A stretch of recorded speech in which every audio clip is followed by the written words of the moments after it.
Hello dear student, कैसे हैं आप सभी लोग। होपफुल अच्छे होंगे, मस्त होंगे, जबरदस्त होंगे। आइए आज जानते हैं हम लोग सारा फिनोथायाजीन के बारे में। ठीक है, यानी आपका ये यूनिट 5 में एंटी साइकोटिक ड्रग पढ़ना है आपको। ठीक है, यूनिट 4 में सॉरी एंटी साइकोटिक ड्रग पढ़ना है, तो वहीं पे हमें सारा फिनोथायाजीन के बारे में भी पढ़ना है। तो सार क्या होता है हमें पता है कि स्ट्रक्चर एक्टिविटी रिलेशनशिप होता है, यानी हम लोग का जो ड्रग है उसके केमिकल स्ट्रक्चर में, ठीक है, और उसके बायोलॉजिकल एक्टिविटी का जो रिलेशनशिप होता है उसकी स्टडी करना ही हमारा क्या कहलाता है, सार कहलाता है। यानी केमिकल स्ट्रक्चर में कुछ चेंजेस करने से उसके पोटेंसी पे भी क्या आता है, मॉडिफिकेशन हो जा रहा है या चेंजेस आ जाता है, उसी स्टडी को हम सार कहते हैं। फिनोथायाजीन की बात करें तो फिनोथायाजीन हमारा एंटीसाइकोटिक ड्रग होता है, जिसका ट्रीटमेंट हमारा सिजोफ्रेनिया, बाइपोलर मैनिया या डिप्रेशन या साइकोसिस, मेंटल डिसऑर्डर जो होते हैं उसमें काम आता है। अगर उसका केमिकल नेचर की बात करें, ठीक है, तो वो tricyclic heterocyclic organic compound contain करता है, जिसके सेंटर में थायाजीन रिंग होता है। ठीक है, थायाजीन इट मीन थाया थाया यानी सल्फर, और एजिन यानी नाइट्रोजन, यानी वहां पे हमारा जो 6 मेंबर रिंग है उसमें हमारा क्या होगा, सल्फर भी प्रेजेंट रहेगा और नाइट्रोजन भी प्रेजेंट रहेगा, और उसके दोनों साइड में हमारा एक एक बेंजीन रिंग फ्यूज रहता है। ठीक है, यानी basically tricyclic heterocyclic organic compound है, जहां पे हमारा सबसे बीच में थायाजीन रिंग है और उसके दोनों साइड में बेंजीन बेंजीन रिंग पाया जाता है, वो हमारा होता है फिनोथायाजीन। ठीक है, अब सार की बात करें तो सार इट मीन्स हमारा अगर फिनोथायाजीन का जो न्यूक्लियस स्ट्रक्चर है, पेरेंट स्ट्रक्चर है, उसमें अगर कुछ चेंजेस करने से हमारा क्या हो जाता है, उसका पोटेंसी या उसके इफेक्ट पे चेंजेस आ रहा है, उसकी स्टडी करना ही हमारा क्या कहलाता है, सार ऑफ फिनोथायाजीन कहलाता है।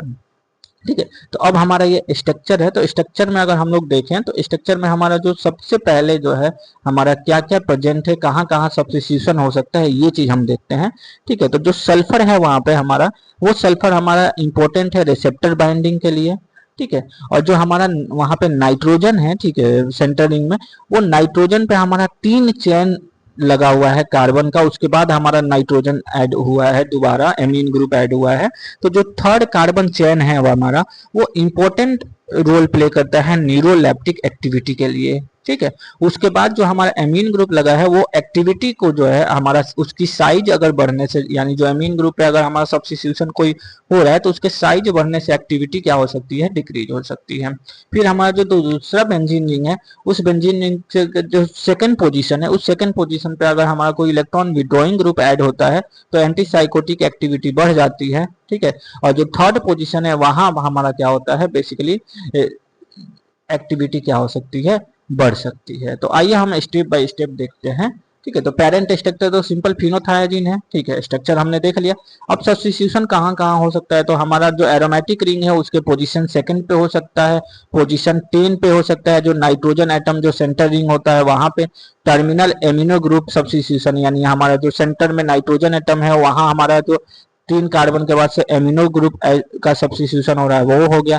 या ऑक्सीडेशन ऑफ सल्फर एटम, यानी जो हमारा सल्फर था सेंटर रिंग में उसका अगर हम लोग क्या करें, ऑक्सीडेशन करा दे तो कुछ चेंजेस हो सकता है। तो सबसे पहले देखते हैं सब्स्टिट्यूशन एट पोजीशन 2, यानी हमारा जो फिनोथायाजीन रिंग में जो पोजीशन 2 है, ठीक है, उस पोजीशन को जो है ना हमारा इंपॉर्टेंट है हमारा एंटीसाइकोटिक एक्टिविटी के लिए।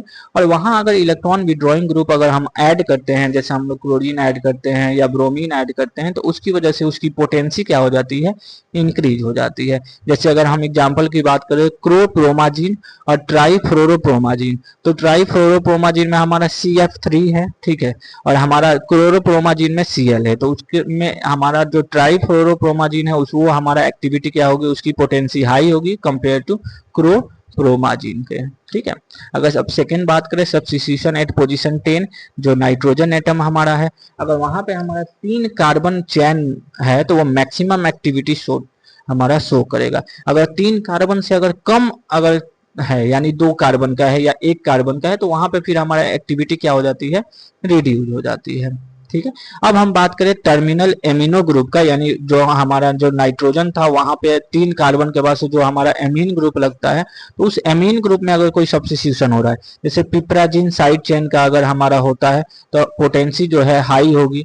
अगर पिपराडिन साइड चेन जो है, पहला पिपराजिन था, अब पिपराडिन साइड चेन अगर होता है तो मॉडरेट एक्टिविटी शो करेगा। अगर एलिफेटिक साइड चेन अगर हमारा ऐड होता है तो मॉडरेट पोटेंसी या हमारा एक्टिविटी शो करेगा।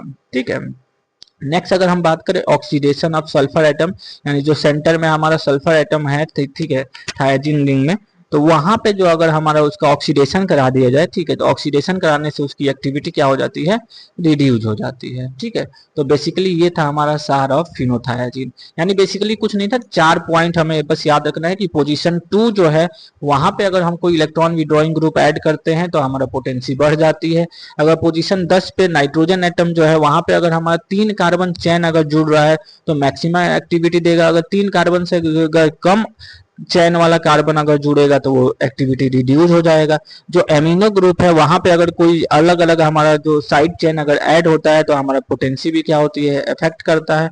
अगर हमारा जो सल्फर एटम है, थायाजीन रिंग जो सेंटर एटम है, उसमें अगर हमारा ऑक्सीडेशन करा दिया जाता है तो हमारा एक्टिविटी क्या हो जाता है, रिड्यूस हो जाता है। ठीक है, तो होपफुली स्टूडेंट आपको समझ में आया होगा सार ऑफ फिनोथायाजीन।